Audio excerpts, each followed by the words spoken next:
اعوذ باللہ من الشیطان الرجیم بسم اللہ الرحمن الرحیم۔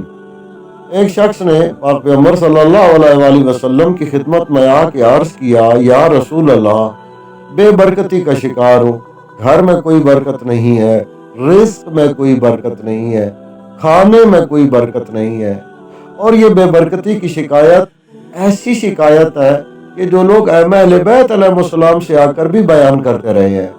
ایک شخص نے امام زین العابدین علیہ الصلوۃ والسلام کی خدمت میں آ کر عرض کیا تھا، یا ابن رسول اللہ، مہنگائی بہت زیادہ ہو گئی ہے اور زندگی گزارنا مشکل ہو گیا ہے۔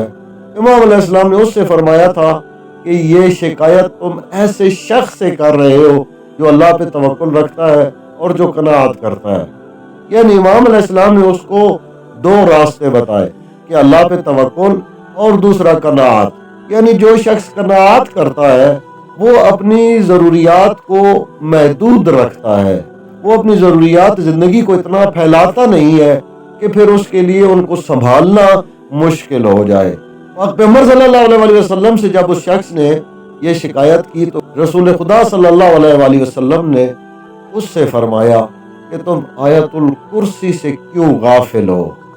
آیت الکرسی کی تلاوت کرنا یہ گھر سے بے برکتی کو ختم کر دیتا ہے، اور جس کھانے پر آیت الکرسی کی تلاوت کی جائے اس کھانے میں برکت آ جاتی ہے۔